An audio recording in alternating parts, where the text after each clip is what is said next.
Jamy, tu sais quoi? Apple vient encore de sortir un nouveau téléphone, c'est l'iPhone XR. Juste ici, on peut voir un adepte qui a acheté le dernier. Il a dû le payer très cher. Trop cher.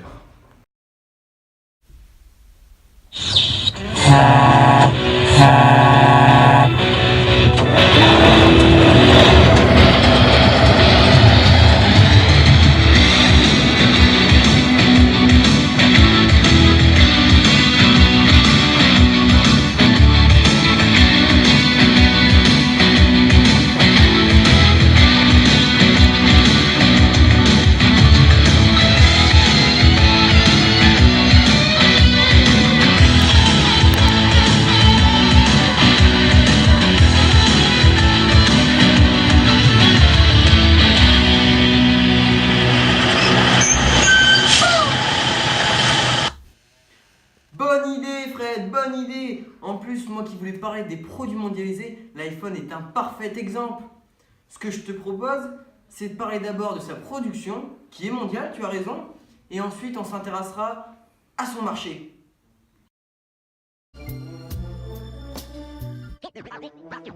we talk about love like we care about love?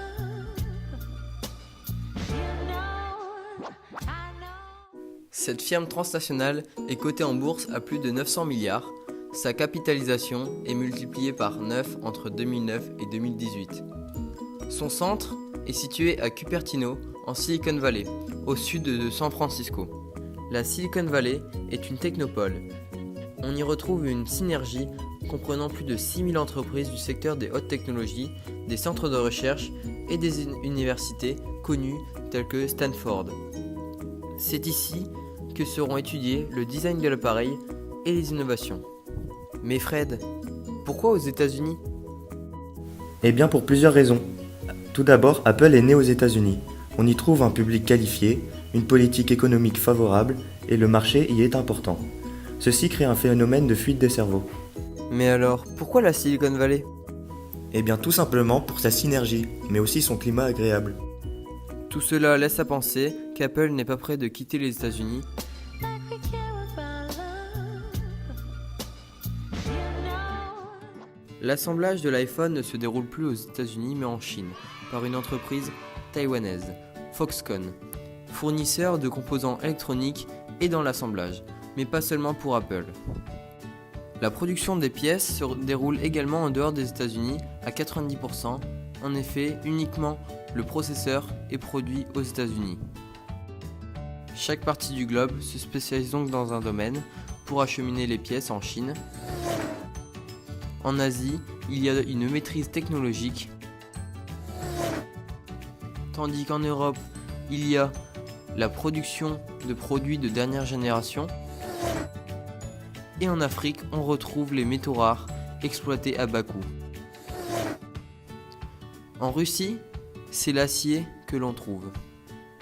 En dehors de la Chine, il existe d'autres centres d'assemblage, Taïwan, Inde, Indonésie, Brésil, Mexique, République tchèque, Slovaquie.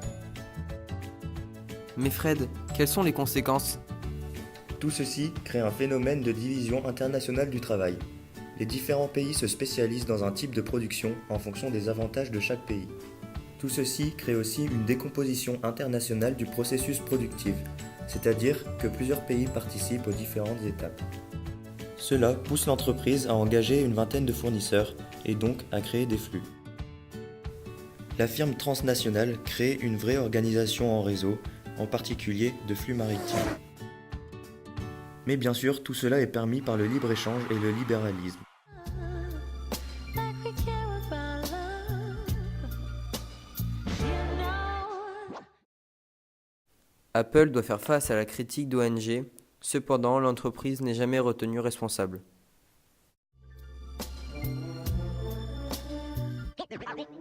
Can we talk about love like we care about love? You know. La production se fait dans les pays émergents, mais le produit est vendu dans les pays développés. Fort PVA, 1000 heures de travail pour un Chinois en moyenne par rapport à 20 heures pour un Français en 2012. On se trouve surtout dans les pôles de la nouvelle triade, car il faut des moyens pour l'acheter. mais les pays émergents s'intéressent de plus en plus. À plus grande échelle, les Apple Store sont situés dans les métropoles mondiales. Il faut des réseaux de communication de dernière génération pour l'utiliser.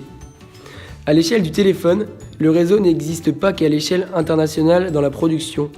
Apple veut faire un véritable réseau entre les produits et les utilisateurs Apple. C'est la création d'un véritable univers Apple. On peut commencer un film sur son iPad, le continuer sur son iPhone et le finir en famille sur la télé avec l'Apple TV, sans remettre au début. On peut lire un fichier entre utilisateurs Apple et se partager des photos avec AirDrop. C'est la micro-mondialisation. like we care about love. You know. Il y a 1,8 milliard de téléphones portables vendus par an, dont 50% sont des smartphones. C'est l'homogénéisation des modes de consommation.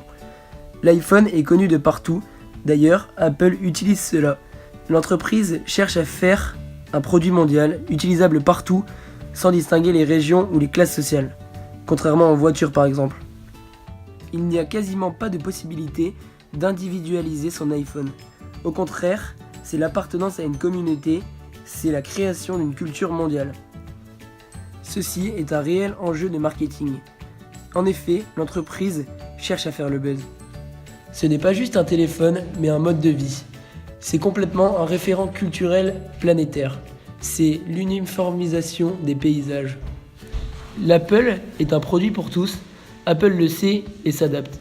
L'iPhone 5 a été commercialisé le premier jour en Chine, contrairement à l'iPhone 4. L'iPhone 5C a été pensé pour les pays en développement. Les spécificités culturelles se voient surtout dans les applications.